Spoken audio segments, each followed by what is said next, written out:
আমাদের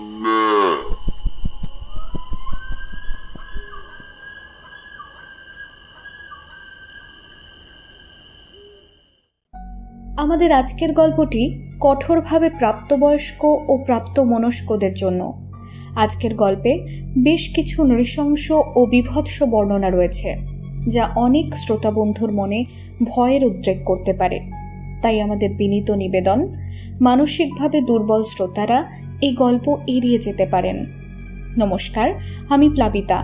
ট্যাশকরুর আজকের গল্প পরিবেশনায় আপনাদের সকলকে স্বাগত। এর আগে আমাদের পরিবেশনায় আপনারা শুনেছেন আরবান লেজেন্ডের ওপরে শরণ্যা মুখোপাধ্যায়ের লেখা ঘুণ, আর আজ আপনারা শুনবেন তাঁরই লেখা ডার্ক জনরার গল্প পাশ। গল্পটি প্রথম প্রকাশিত হয় নবকল্লোল থ্রিলার সংখ্যায়। গল্পের প্রধান চরিত্রে রয়েছে কথক, দীপু ও হেমলতা দেবী। শুরু হতে চলেছে শরণ্যা মুখোপাধ্যায়ের লেখা পাশ।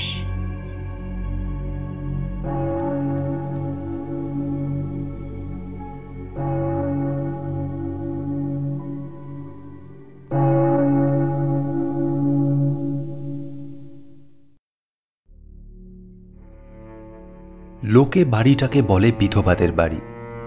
নিজের বন্ধুর মুখে যখন কথাটা সকলের সামনে শুনেছিল দীপক, বড় খারাপ লেগেছিল তার। সে নিজে যে আগে একেবারেই জানত না কথাটা, তা কিন্তু নয়, কিন্তু তবু। আর লোকেরই বা দোষ কি? ঠাকুমার মুখ থেকে শুনেছে ঠাকুরদা মাত্র ৩৩ বছর বয়সে মারা যান, জেঠু তো ৩০ও পেরোননি, আর বাবার তো সবে ৪০ হয়েছিল। সেটাও ছিল এক জন্মদিনের রাত, আজকের মতোই। বাবা খেতে বসেছিলেন তাদের এই সুবিশাল ১৫০ বছরের পুরনো খাওয়ার ঘরে। তখন দীপকের বয়স খুব বেশি হলে ১০। যতটুকু স্মৃতিতে আছে তাতে ফুটে ওঠে এইটুকু ছবি। সেদিন রাতে বাবা খেতে বসেছিলেন। সামনে সাজানো ছিল পঞ্চব্যঞ্জন, মায়ের জ্বালানো প্রদীপ, বেজে উঠেছিল ঠাকুমার হাতের শাঁখ। বাবা প্রথম গ্রাসটা মুখে তুলতে যাবেন, এমন সময় বাইরে থেকে কি একটা গোলমালের শব্দ শোনা গিয়েছিল, আর সেটা উত্তরোত্তর বাড়ছিল। কি ব্যাপার, কি হলো আবার? আসছি একটু। পাতের খাওয়া ছেড়ে যাসনি বাপ। আসছি আমি। বাবা হাতের গ্লাস ফেলে রেখে উঠে যান কি হয়েছে তা জানতে। আধ ঘন্টা পেরিয়ে যাওয়ার পরও যখন ফেরত এলেন না, তখন কাকা জেঠুরা সবাই খোঁজাখুঁজি শুরু করে। বাড়ি থেকে কিছুটা দূরে পাওয়া যায় বাবার কোপানো লাশটা। বাড়িতে সাদা কাপড়ে মুড়ে আনা হয়েছিল, তবু হঠাৎ হাওয়ায় উড়ে যাওয়া সাদা চাদরটা মেলে ধরেছিল সেই ভয়ঙ্কর দৃশ্য। মা একবার চিৎকার করেই অজ্ঞান হয়ে গিয়েছিলেন, আর দীপক আজও ঘুমের মধ্যে মাঝে মাঝেই সে শিউরে ওঠে।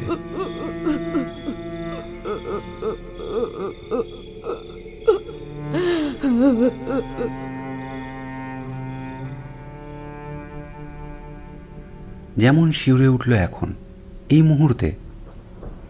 ওপরে দক্ষিণের বন্ধ ঘর দুটো থেকে আবার সেই শব্দটা শোনা যাচ্ছে না? দ্রুত পায়ের আওয়াজ, নাকি খুব ভারী কিছু একটা ঘষ্টানোর শব্দ। ঘর দুটো বন্ধই থাকে। সেই ইংরেজ আমলের বাড়ি, এতগুলো ঘর। দীপক নিজেই জানে না নিজেদের ব্যবহার করা অল্প সংখ্যক ঘরগুলোকে বাদ দিলে বাকি ঘরগুলোর কোনটাতে কি আছে। এই বাদলা রাতে বিশালাকার বাড়িটা যেন একটা ভূতের মতো দাঁড়িয়ে আছে শহরের এক প্রান্তে। একটা দীর্ঘশ্বাস ফেলে দীপক। আজ কাকুর জন্মদিন। চোখ দুটো গেছে, তবুও ঠাকুমা আজকের দিনটায় পায়েস বানাতে ভোলে না কখনো। মা আর জেঠিমা মিলে রেঁধেছে বাকি সব পদ। আয়োজন তেমন বিশাল কিছু নয়, তবুও জন্মদিন তো। কিন্তু সেই আনন্দটা আর যেন পায় না দীপক। আর শুধু দীপক কেন, বাড়ির কেউই। একটু বড় হওয়ার পর থেকেই দীপক বুঝেছে যে সেই উচ্ছ্বাসটা হারিয়ে গেছে বাড়ি থেকে। সারাক্ষণ থমথম করে বাড়িটা। মা আর জেঠিমা অনুষ্ঠানের আগের মুহূর্তের কাজগুলো করে যাচ্ছিল যন্ত্রের মতো। কত কাজ বাকি, সবই স্বাভাবিক, কাজের কি আর শেষ? একটু যেন বেশি স্বাভাবিক। খুন্তিটা এগিয়ে দে তো। কোনো কাজেই না আছে ত্রুটি আর না আছে আতিশয্য। যা, এবার ঘরটা গুছিয়ে ফেল। তাড়াতাড়ি করিস বাপু সব কাজ। রাত 9টা নাগাদ জন্মদিনের খাওয়াটা হবে ঠিকই ছিল। কাকুর অফিস থেকে ফিরতেই তো 7টা সাড়ে 7টা হয়। একতলার বিশাল আকার খাওয়ার ঘরটায় বাড়ির সবকটা মেম্বার জড়ো হয়েছে। মা, জেঠিমা, দীপক, ঠাকুমা আর তাদের দীর্ঘদিনের ভৃত্য রঘু, তার ছেলে রাখহরি আর স্ত্রী বিন্দু। সবাই কাজ করছে, কোনো অতিরিক্ত শব্দ না করেই। নিষ্পলক শূন্যতাকে ভাঙছে ক্ষণিকের জন্য বেজে ওঠা কিছু সাংসারিক শব্দ। ওই পর্যন্তই। হালকা হলুদ রঙের দেওয়াল, শতাধিক বছর প্রাচীন কড়িবর্গা, ঝোড়ো বাতাসে বিরাটাকার জানলার কাঁপতে থাকা খড়খড়ি পরিবেশটাকে আরো ভারী করে তুলেছে।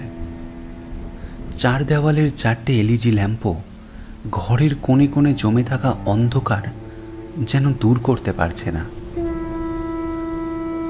জেঠিমার শাঁখ বাজানো দিয়েই শুরু হলো অনুষ্ঠান। খাওয়ার ঘরের মেঝেতে আসন পেতে প্রদীপ জ্বালিয়ে কাকুকে খেতে দেওয়া হয়েছে। 9 করে খান 10 পদ। ঘি ভাতের প্রথম গ্রাসটা কাকু মুখে তুলতে যাবে, ঠিক সেই সময়েই হলো শব্দটা দক্ষিণের বন্ধ ঘর দুটো থেকে। ওই ঘর দুটোর চাবি কোনোদিনই খুঁজে পাওয়া যায়নি। কতদিন যে জগদ্দল তালা লাগিয়ে ঘর দুটো পড়ে আছে তা দীপক কেন, স্বয়ং ঠাকুমাও জানেন কিনা সন্দেহ। কিছুদিন যাবতই শব্দটা পাওয়া যাচ্ছে। প্রথমে ভাবা হয়েছিল হয়তো ইঁদুর, আর তারা তো কেউ শব্দটা পায়ওনি, পেয়েছিল ঠাকুমা। কিন্তু আজ মায়ের শুকিয়ে যাওয়া মুখ আর জেঠিমার থমথমে চোখ অন্য কিছুই বলছে। তাছাড়া ইঁদুর হলে তো রোজই শব্দটা হবে, কিন্তু এ তো 2-1 দিন বাদে বাদে হয়, আর সেটাও প্রায় গত 2 সপ্তাহ ধরেই হচ্ছে। এরকম ঘর ঘরে জোরদার শব্দ ইঁদুরের দ্বারা সম্ভব বলেও মনে হয় না। তবে মিনিট খানেকের মধ্যেই থেমে যায় শব্দটা। থমকে দাঁড়িয়ে আছে সবাই। বাইরে শুধু বৃষ্টির জল পড়ার টুপটাপ শব্দ। কাকা আসন ছেড়ে উঠে পড়েছে দেখে দীপু বলে, তুমি ওঠো না কাকা, আমি দেখছি। না দীপু, তুই যাবি না। দীপু, তুই যাবি না। চিৎকার করে ওঠে মা। জেঠিমাও হাতটা ধরে ফেলে দীপকের। কোথাও যাবি না, এখানেই থাক। একমাত্র ঠাকুমাই নিস্তরঙ্গ রইলেন। ঠান্ডা গলায় কাকুকে বললেন, তুই খেয়ে নে রামু।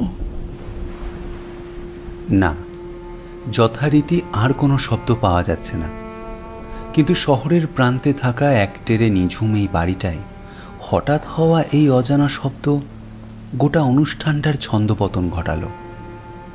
মা আর জেঠিমাকে সেই ছোটবেলা থেকেই দীপু দেখেছে কেমন একটা আতঙ্কের ঘোরে থাকতে।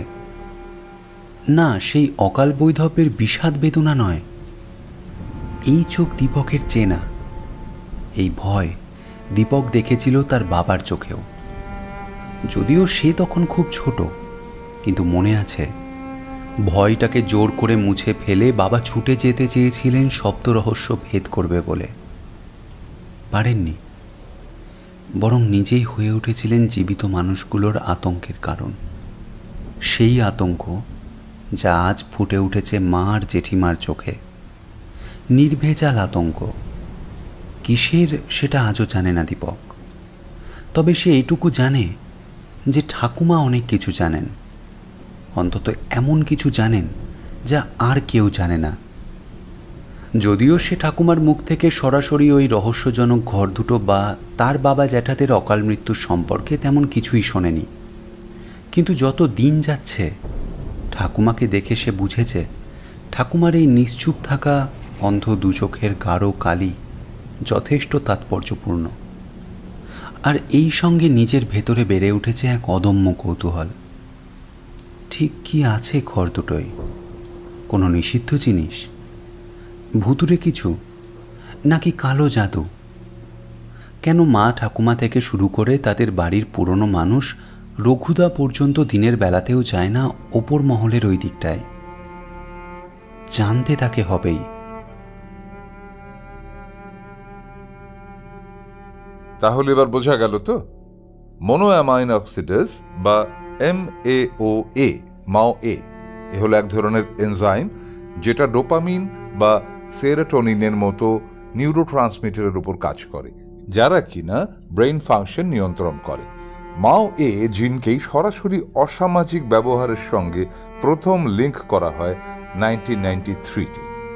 একটা সাংঘাতিক খুনে ডাচ পরিবারেই প্রথম দেখা যায় এই জিন ঘটিত পারিবারিক হিংস্রতার ব্যাপারটা। এর ডাকনাম হল ওয়ারিয়র জিন বা যুদ্ধবাজ জিন।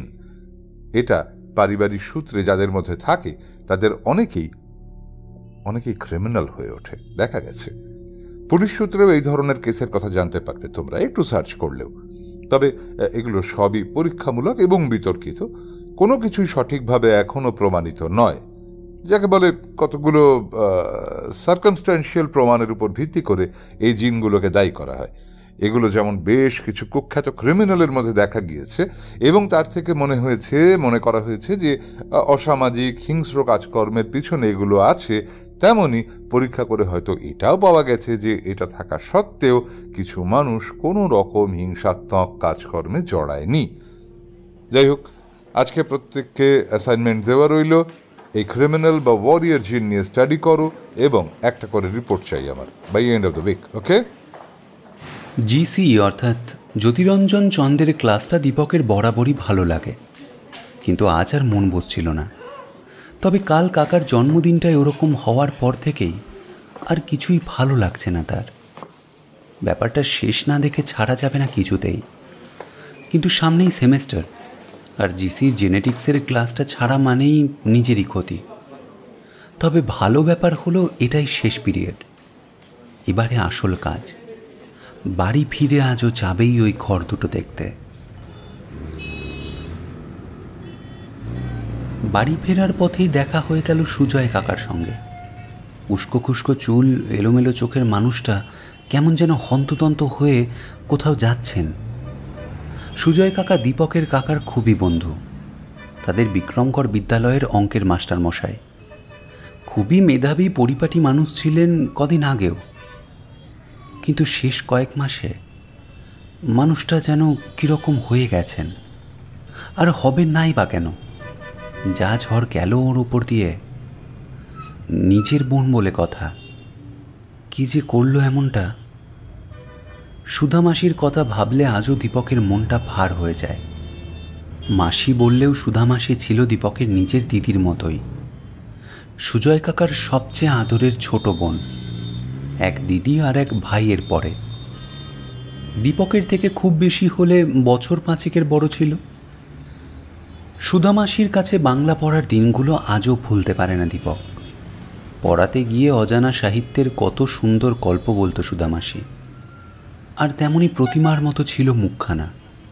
চমক ভাঙল যখন সুজয় কাকা পাশ দিয়ে বেরিয়ে গেলেন, তাকে একেবারেই লক্ষ্য না করে। সুজয় কাকা, শুনছো? এগিয়ে গিয়ে হাত ধরে দাঁড় করালো দীপক সুজয় কাকাকে। কোথায় যাচ্ছ তুমি? কেমন যেন অদ্ভুত চোখে তাকালো সুজয় কাকা। ও তুই? আমার কাজ আছে রে, জরুরি কাজ, চলি। ভালো করে আর কথাও বলতে পারে না মানুষটা, কেমন যেন পাথরের মতো হয়ে গেছে। দীপক শুনেছে মাথাতেও নাকি গোলমাল হয়েছে ওর। মনটা কেমন বিষণ্ণ হয়ে গেল সুজয় কাকাকে দেখে। অন্যমনস্কভাবে নিজের বাড়ির দিকেই পা বাড়ালো দীপক।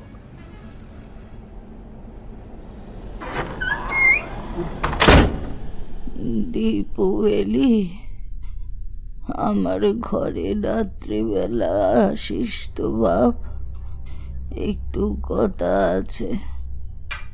ঠাকুমার ডাকটা শুনে বেশ অবাকই হয় দীপক।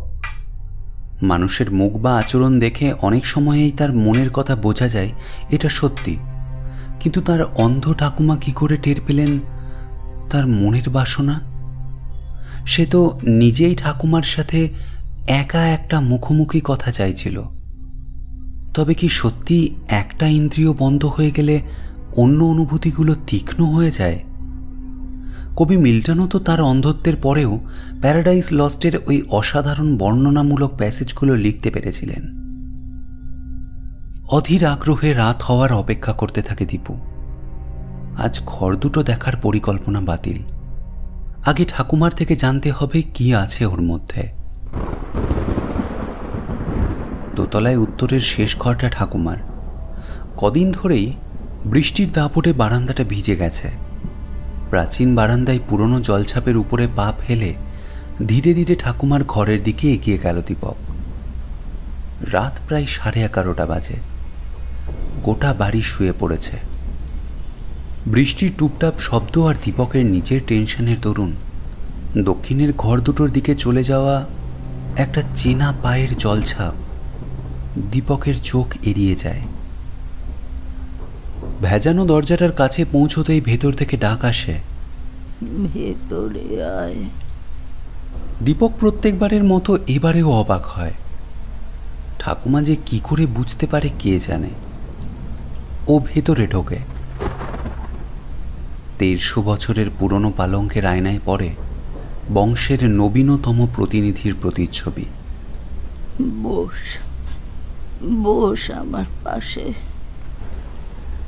তোর মনে অনেক দিন থেকেই কিছু প্রশ্ন ঘুরছে আমি জানি, আর সেই প্রশ্নের উত্তর পাওয়ার জন্য যে তুই কোনো হঠকারী কাজ করতে পারিস এটাও আমার মনে হয়েছে, কিন্তু তার জন্য না আবার জেগে উঠেছে ওই ঘর।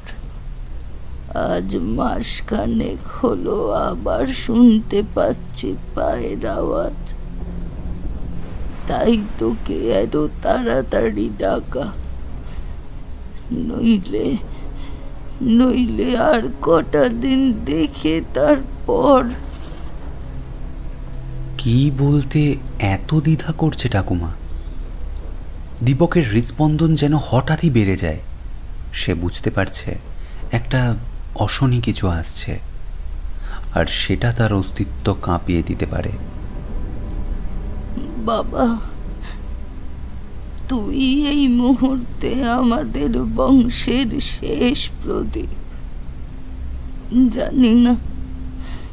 জানি না তোর পর কি হবে, তবে এইটুকু বুঝেছি তুই তোর বাবা জ্যাঠাদের মতো নোস। সেটাই আমাদের ভরসা রে। আর সেই ভরসা থেকেই তোকে কতগুলো কথা বলছি। মনকে শক্ত করে শোন দীপু। আমি বলছি আজ থেকে প্রায় 60-65 বছর আগের কথা। তখন আমি কিছুদিন হলো এই বাড়িতে বিয়ে করে এসেছি। তোর ঠাকুরদা প্রতি মাসে কিছু নির্দিষ্ট রাতে ঘরে আসতেন না। মান অভিমানের কোনো সুযোগই আমাকে দেননি আমার শাশুড়ি। শুধু জানিয়ে দিয়েছিলেন যে রাতে ছেলে ঘরে আসবে না সেই রাতগুলো নিয়ে আমি যেন বেশি মাথা না ঘামাই, আর দক্ষিণের ওই ঘর দুটোতে যেন কোনোভাবেই না যাই। কিন্তু বিধি বাম, একদিন দুপুরবেলা একটা বাচ্চা ছেলের কান্না শুনে দক্ষিণের ঘরটার খড়খড়ি তুলে দেখেছিলাম সেই ভয়ানক দৃশ্য। একটা বাচ্চা ছেলে, বছর 10 বয়স হবে, দেওয়ালের সাথে একটা লোহার চেন দিয়ে বাঁধা।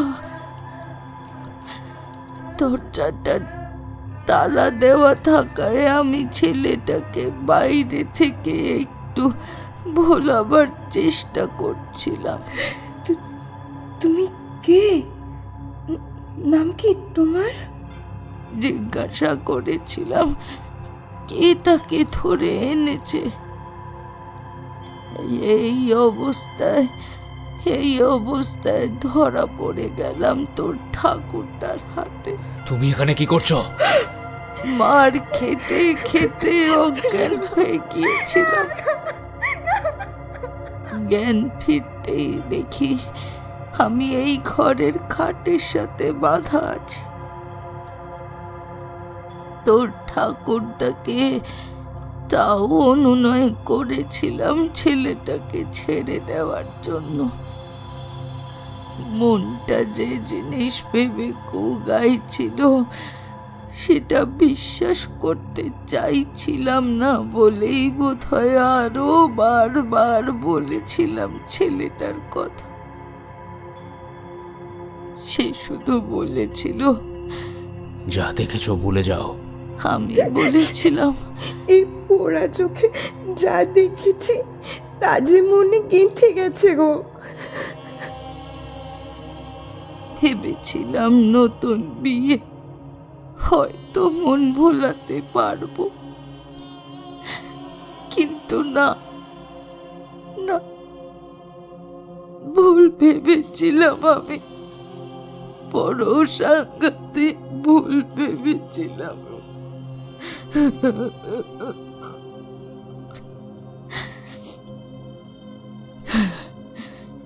তোর ঠাকুরদা আমার একটা কথারও উত্তর দেননি, শুধু শান্তভাবে নিচে নেমে গিয়ে রান্নাঘর থেকে উনুন খোঁচানোর শিকটা এনে সজ্ঞানে থাকা আমার চোখ দুটো খুঁচিয়ে দিতে দিতে ঠান্ডা গলায় বলেছিলেন, এখন থেকে আর কিচ্ছু দেখতে পাবে না।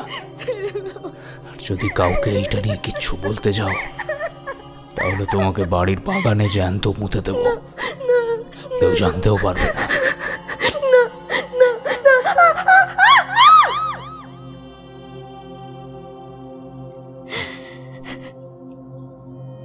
তোর ঠাকুরদার গলা শুনেই বুঝেছিলাম ও যা বলছে একটুও বাড়িয়ে বলেনি, বরং কমিয়েই বলেছে।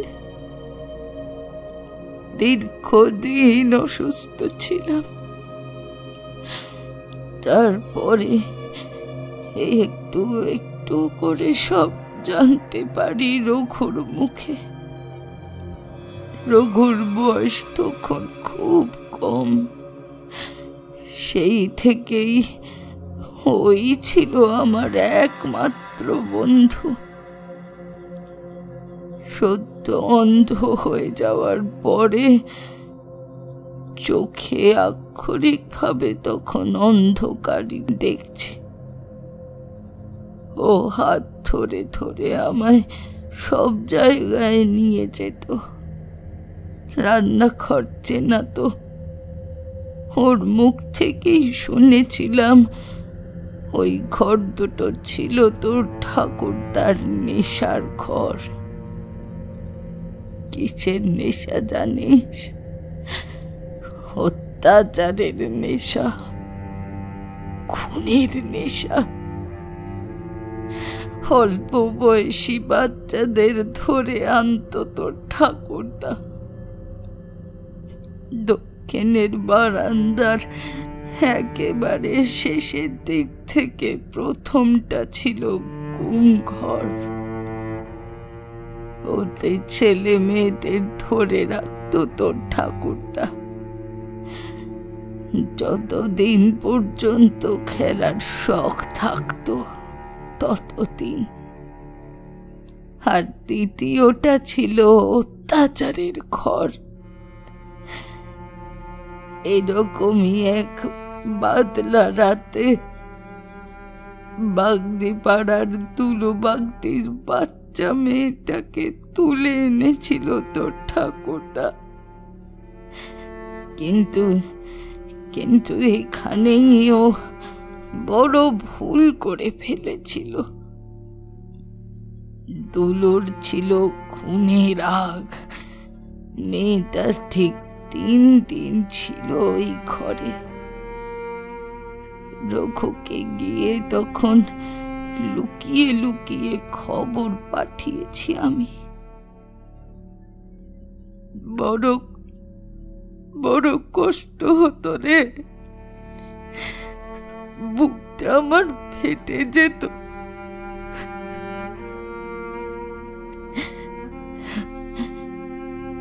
চতুর্থ দিনে দোতলার ওই দক্ষিণের ঘরের জালনা বেয়ে উঠে তোর ঠাকুরদার গলায় হাসুয়ার কোপ বসিয়েছিল দুলে।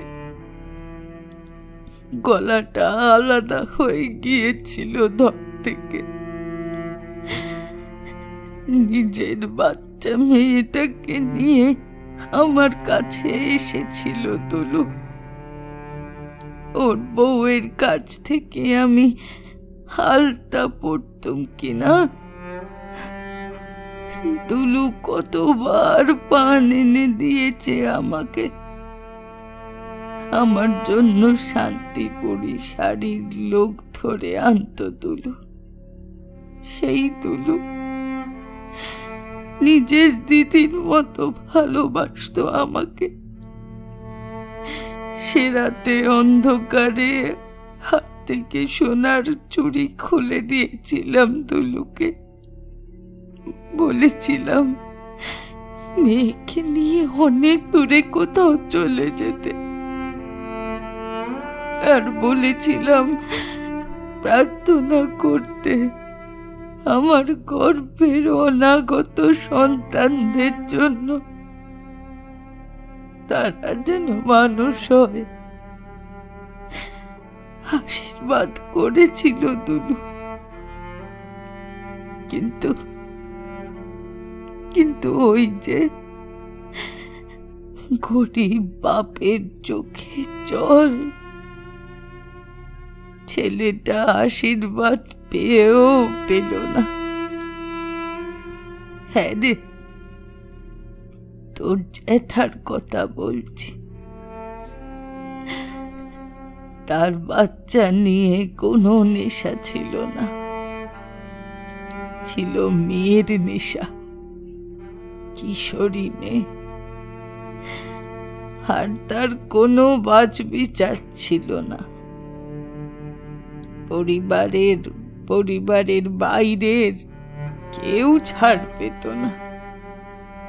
যেদিন তোর বড় মামার 14 বছরের মেয়েটার দিকে হাত বাড়িয়েছিল, আমি আর চুপ করে থাকতে পারিনি। ফুলের মতো মেয়েগুলো ওই ঘরে ঢুকতো আর বার হতো একটা করে কঙ্কাল। ব্যাংকার ছিল তোর জ্যাঠা। 2 হাতে টাকা উড়িয়ে ভেবেছিল সব পাপ ঢেকে দেবে। খেতে না দিয়ে মারত ওদের ওই শয়তানটা। শুধু শরীরটা খেয়েই শান্তি হতো না ওর। ওদের খিদের চিৎকার রেকর্ড করেও শুনতো।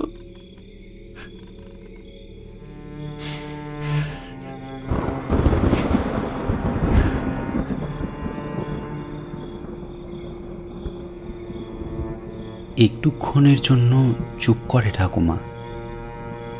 বড় বড় শ্বাস নিচ্ছে। দীপক বসে আছে পাথরের মতো। ঠাকুমার একটু জল দরকার বুঝতে পেরে অতি কষ্টে ফ্যাঁস ফ্যাঁসে গলায় বলে, জল খাবে? ঠাকুমা ইতিবাচক মাথা নাড়লে বিছানার পাশেই টেবিলের উপরে রাখা পিতলের গ্লাসটা এগিয়ে দেয় দীপক। একটু জল খেয়ে আবার শুরু করেন ঠাকুমা। এই ঘরে বসেই জীবনের শেষ খাওয়া খেয়েছিল তোর জ্যাঠা। এরপর শুরু হলো তোর বাবার গল্প। না, মানুষ নয়,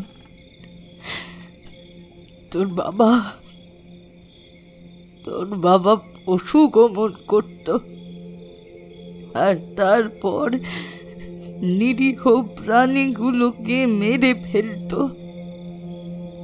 ওই ঘরে আমার দীর্ঘদিনের পোষা মেনিকে গলায় কাঁচ ঢুকিয়ে একটু একটু করে মেরেছিল।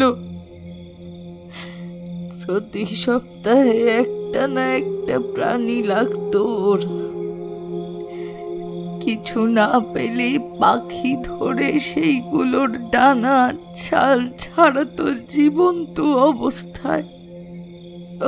এত অত্যাচারের নেশা। ওদিকে গয়লা পাড়ায় তখনও বেশ কিছু কাটালে গরু ছিল।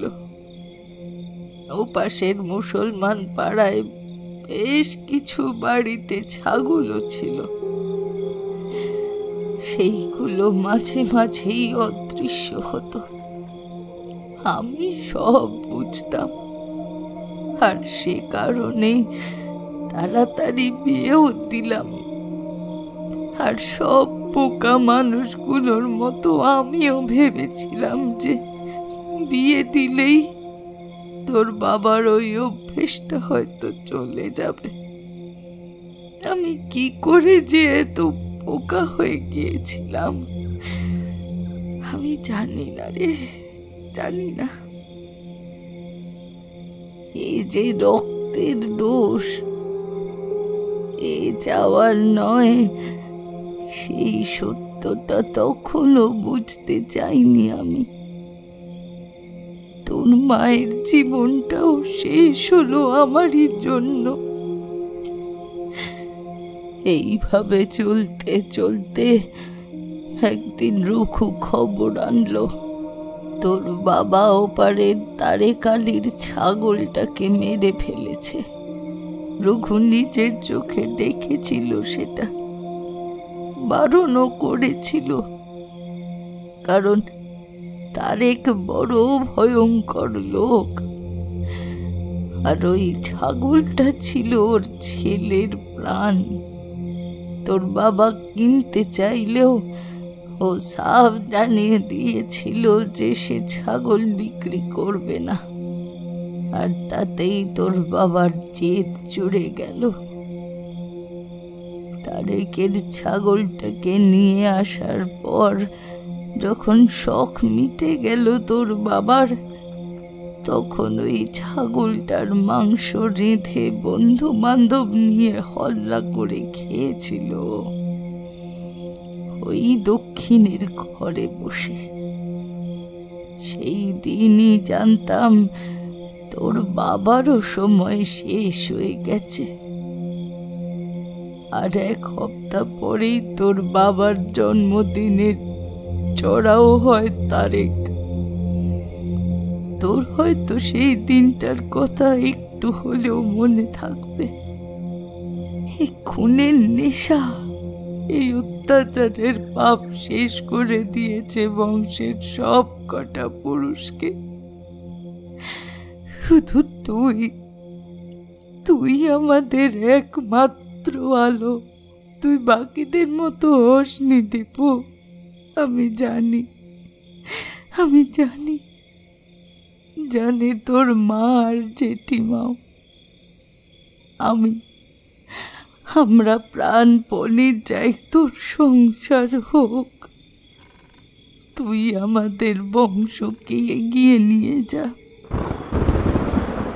অভিশাপ মুক্ত কর একে। যত তাড়াতাড়ি পারিস চাকরি বাকরির পরীক্ষায় পাশ দিয়ে তুই এই বাড়ি ছেড়ে চলে যা দীপু। এখানে আর থাকিস নে। স্তব্ধ হয়ে বসে থাকে দীপক। তার মনে তার বাবার যেটুকু স্মৃতি আছে তা যে বড় আনন্দের ছিল। সেই মেলায় যাওয়া, জিলিপি খাওয়া, শীতের দিনে তার সাথে ক্রিকেট খেলা মানুষটা আজ যে নতুন করে মারা গেল। বিশ্বাস আর শ্রদ্ধার সাদা চাদরটা একদমকা সত্যের হাওয়ায় উড়ে গিয়ে বার করে আনলো কিছু তলা পাকানো অস্থি মজ্জার পিণ্ড, যা আর যাই হোক কোনো মানুষকে বোঝায় না। বৃষ্টি থেমে গেছে। ছাদের নল দিয়ে অবিশ্রান্ত জল বয়ে যাওয়ার শব্দটুকু শুধু জানান দিচ্ছে গভীর রাতের নিস্তব্ধতা। কিন্তু শুধু কি তার বাবা? জেঠু কিভাবে মারা গেল তাই ভাবছিস না রে? ঠাকুমা, তুমি? আমি যে সব বুঝতে পারি রে। চোখ দুটো যাওয়ার পর থেকে আমি মনের চোখেই সবার মনটা দেখতে পাই। ধূত্র বীজ রঘুকে দিয়ে আনিয়েছিলাম, নিজে হাতে পেটে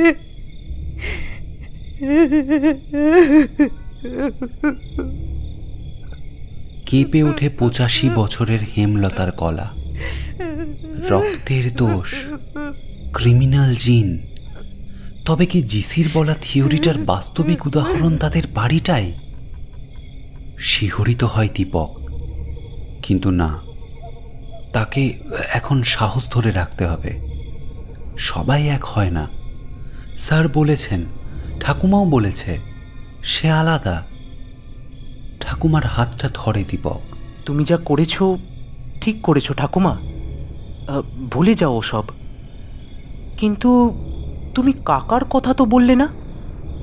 কাকার এবারে 45 হলো, ওনার বিয়ের ব্যবস্থা কেন করছো না ঠাকুমা? কাকা তো... দীপকের বুকে আরেকবার ভয়ের দামামা বাজিয়ে হাসলেন ঠাকুমা। কেমন এক শব্দহীন ভয়ানক অন্ধ হাসি।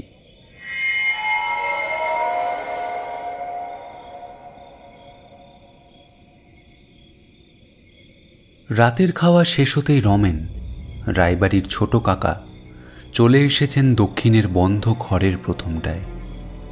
এখানেই তো গত 1 মাসে তৈরি হয়েছে তার কম্পিউটারের গোপন সেটআপ।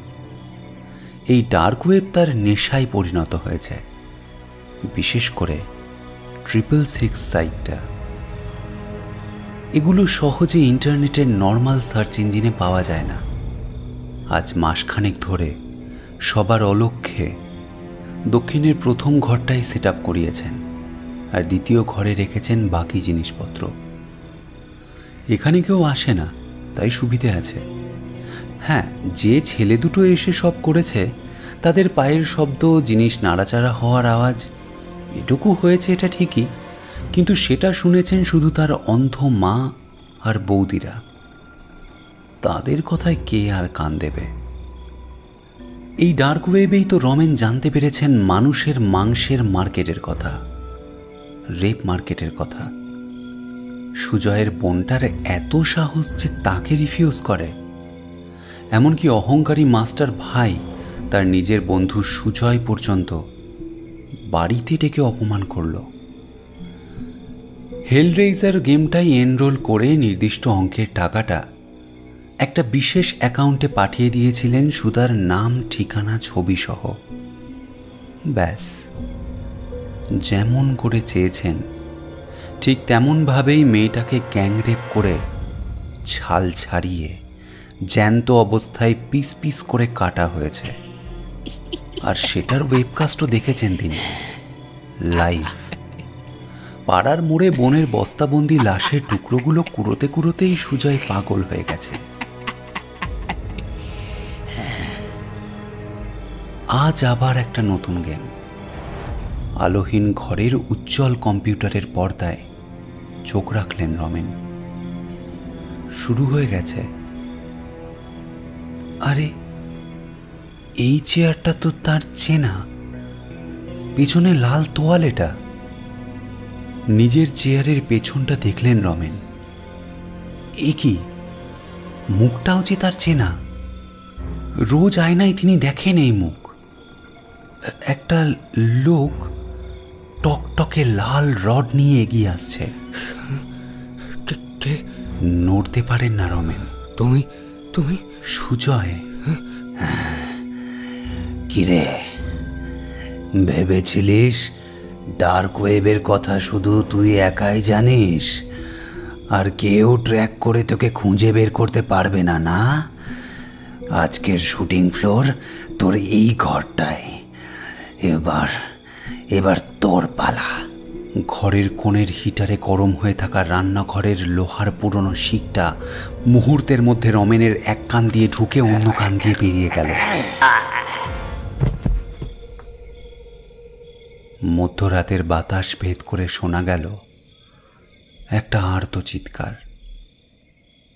মাত্র 1 সেকেন্ডের জন্য।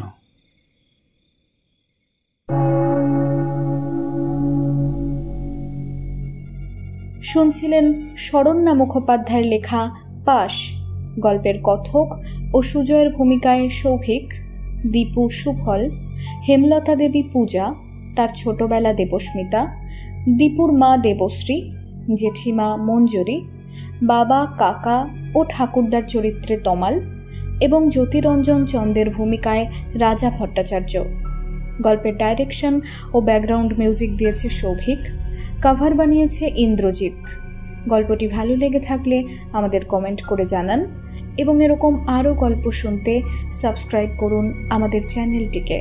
শোনা হচ্ছে পরের গল্পে। কান রাখুন ট্যাশ গরুর চেঁচানিতে।